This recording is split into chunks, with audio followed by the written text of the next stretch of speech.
Are you ready to do good, feel good, and buy pie? Slice of Life, Food and Friends' annual Thanksgiving pie sale is back. It's the sweetest way and the easiest way to give back this holiday season.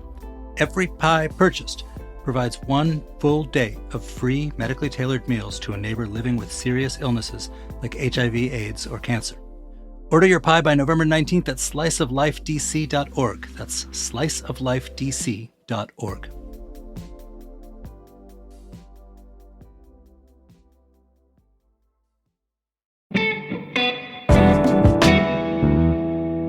Today on CityCast DC, what's up with Republicans and steakhouses? We recorded this before the election, but it's even more relevant now, an episode about where the new power class hangs out in DC.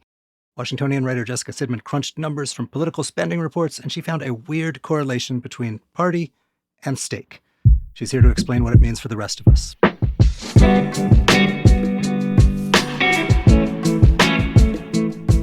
Today is Monday, November 11th. I'm Michael Schaefer, and here's what DC is talking about.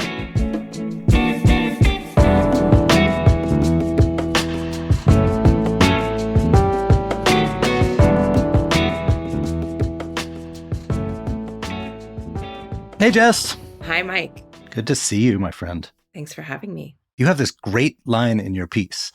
If Washington is the swamp, its steakhouses are the alligator pits. What do you mean by that? Yeah, I feel like steakhouses are kind of the most Washington restaurant that exists in this city. And so often over the years, DC has been associated with steakhouses, been called a steak and potatoes town. And I think a lot of that comes back to the political class. These are places where politicians hang out, lobbyists hang out, deals happen, money is raised, events, fly-ins.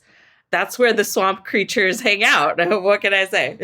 So what I was surprised is your piece focuses on Republicans, because I have thought as a Washingtonian that steakhouses are just like the place you go if you are not paying for your own meal, right? If you're going to expense it to your clients or whatever. And it was like the influence class bipartisanly. But you focused on Republicans. So I got to ask, do Republicans or even Republican lobbyists actually eat more beef? Is there data behind that? Yes, in fact, there is. So just to back up a second, I mean, a lot of this started thinking about the idea of where do Republicans hang out in DC? Obviously, this is such a deep blue city. There aren't a lot of clearly Republican spaces. Obviously, there was the Trump Hotel, which had the lobby steakhouse there.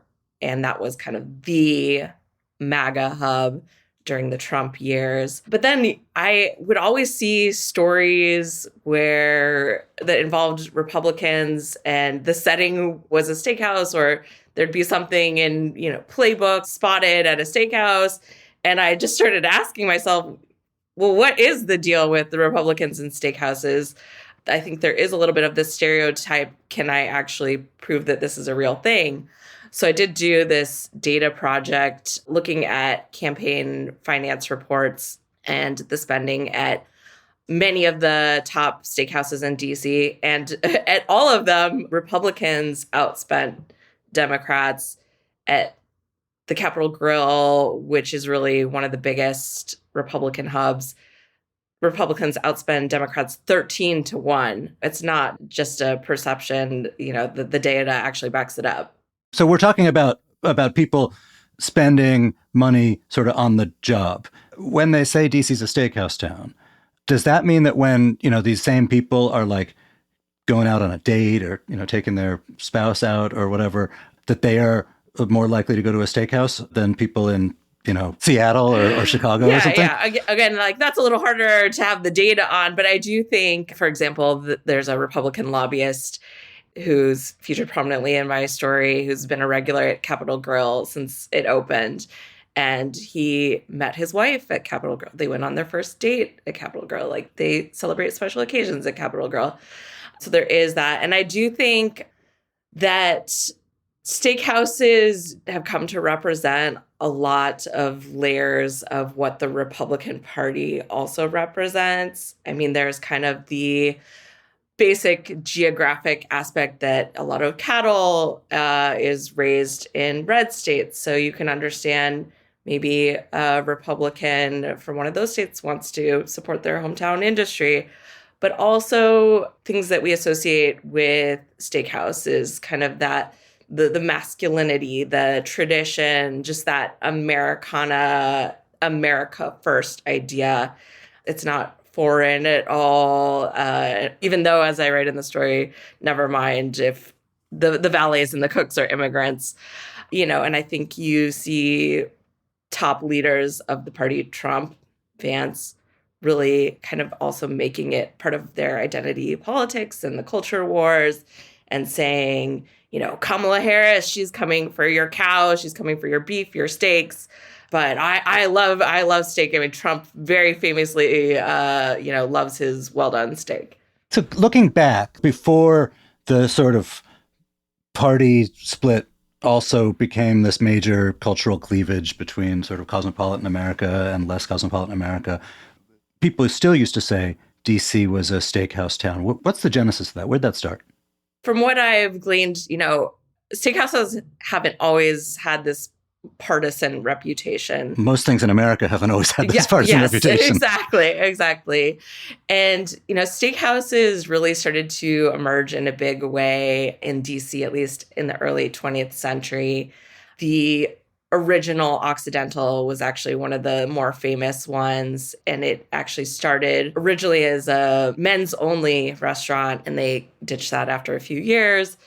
And it was the first restaurant in DC also to hang photos, signed portraits of its famous clientele on the walls, which, later you see at places like the Monocle and the Palm. And to be clear, at the Palm, it's a pretty bipartisan cast of people on the wall. Yes, yeah. And like you were saying, I think for most of modern history, steakhouses did just kind of represent that political class in a greater way. They were associated with power or even kind of that machismo, but it wasn't particularly partisan, according to historians who I've talked to. And it's really kind of associated more with the more modern era, like as our own culture has become more partisan and more divisive. This is just one more thing that's kind of been caught up in the culture war of recent decades. So here's one thing I loved about your piece. And for folks who don't know Jess's work, she is like the most wired food reporter and seems to know the feelings and emotions of every busboy and waiter and restaurant manager in town, which also enables her to fill stories with a lot of dish about the people who go there. So you have all this fun stuff in here about some famous politicians' habits. Were there any of them that stood out to you? I obviously had done a lot of reporting previously on the Trump Hotel and all the characters who hung out there and what it was like for the staff to cater to these right-wing elite figures. Rudolph Giuliani was a huge regular at the Trump Hotel and specifically the steakhouse, and he would basically just make it his office and camp out there. And it got to the point that somebody actually made a little sign for him that said, Rudy, I forget the exact, his full name, Giuliani's office. And the staff of the restaurant would keep it behind the host stand. And then when he came out, they would put it on his table for him. You also did that anecdote about Trump and the Diet Coke. Yeah. So when I reported on the Trump Hotel several years ago, one of the things I got my hands on was this document, a standard operating procedure of how the staff was supposed to serve the president if he came in and the rules they had to follow. And the thing that it was very specific about was how to serve his Diet Coke. And there was a 7-part process with photo illustrations about exactly how to open it, never to open it before he was at the table and how to hold the glass and how, have a glass with ice and one without. And just very, very elaborate stuff.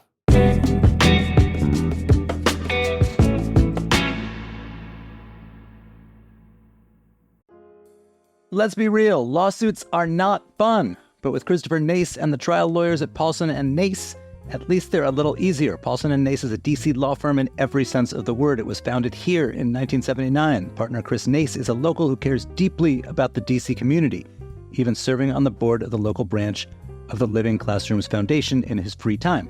Nace and his associates, Samantha Peters, John Reese, and Maya Perry, handle medical malpractice, wrongful death, and other complex injury cases. And they don't just settle every case. They'll go to court. They'll fight for you.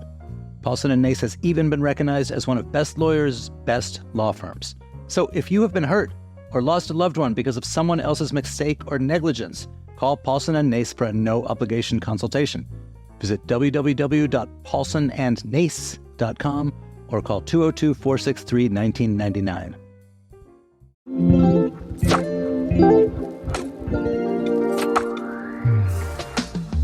Having car problems? Well, with Rhoda, getting them fixed is as easy as ordering takeout. They'll come pick up your car for free, do any repair or maintenance needed, and return it right to your driveway. They'll even give you a complimentary video inspection of your car so you can see what needs to be done. Perfect for those of us that maybe aren't so car savvy. Book your appointment online at roda.com. And lucky for you, CityCast listeners get a 20% discount on any service for up to $100 off. Just use the code CityCast20.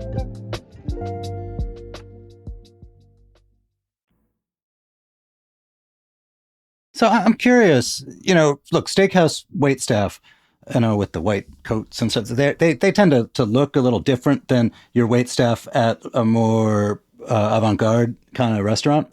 But this is still a pretty blue area.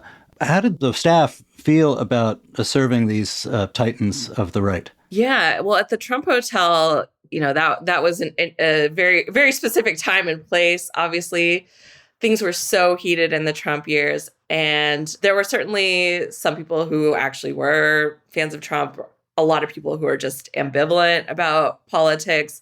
But there were also people who worked at the hotel and at the steakhouse there who were liberals and did not care for Trump or the Republican clientele who were coming in and just had kind of a fake it till you make it attitude, and sometimes would pretend to have beliefs that maybe they did not actually carry. And the fact is, the money there was really good.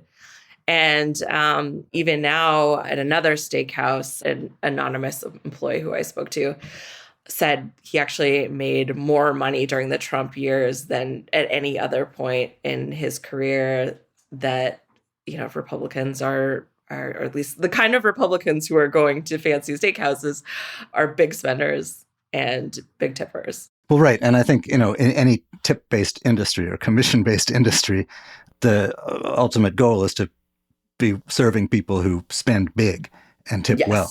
Exactly. And again, it gets back to that question of are we talking about just Republican citizens or Republicans busy at work being Republican? Right. And I think obviously a steakhouse is going to have a certain clientele that has more money because, steakhouses are expensive. So this might not be your average Joe Schmo with the MAGA hat. This might be a lobbyist or a big donor or whatever, people who can afford to be buying fancy bottles of wine and expensive ribeyes and that kind of thing. So I'm curious if in your data you found there was a more left-leaning equivalent, like the lobbyists of and or political campaigns of Democrats, where are they spending their food money? Yeah, I think it's less singular. There's this more natural correlation with the Republicans and steakhouses. With Democrats, overall, it tends to be newer, trendier places.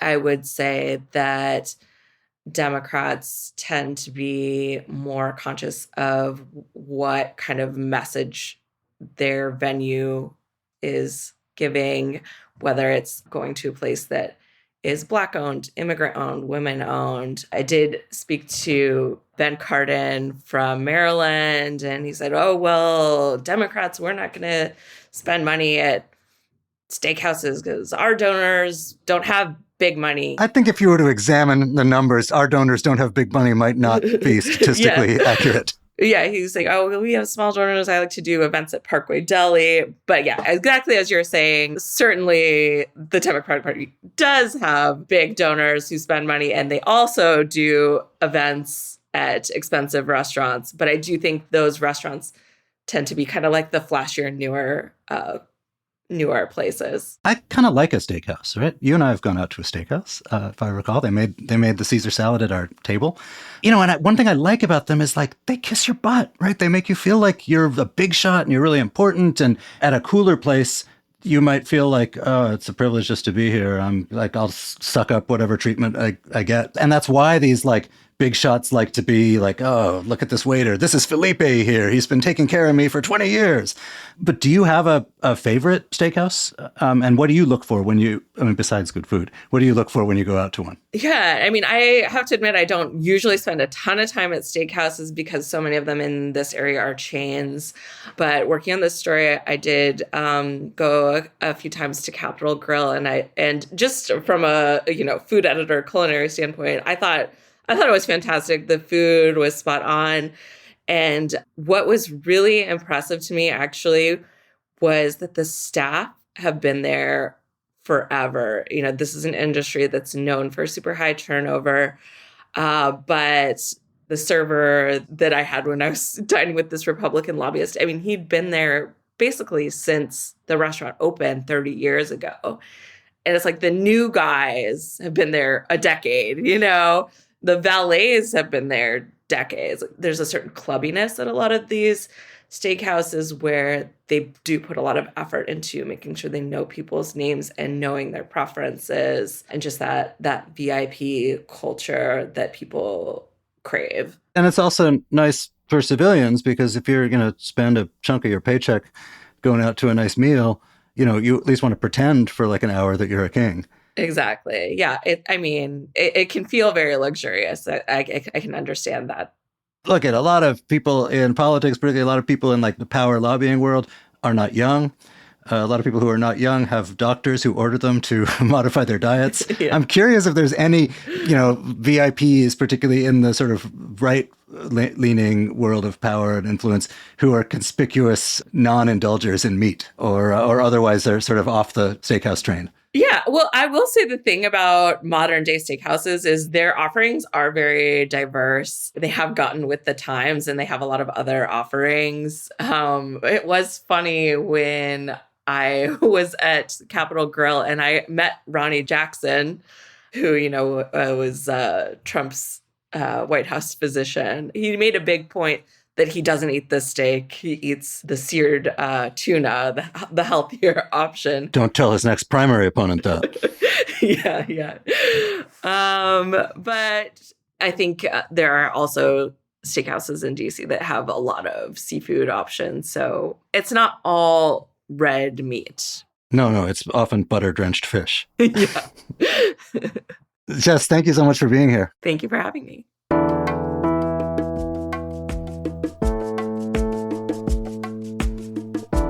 And that is all for today here on CityCast DC. If you enjoyed the show, why not tell a friend, rate the show, leave us a review, and subscribe to our morning newsletter. We'll be back tomorrow morning with more news from around the city. Bye.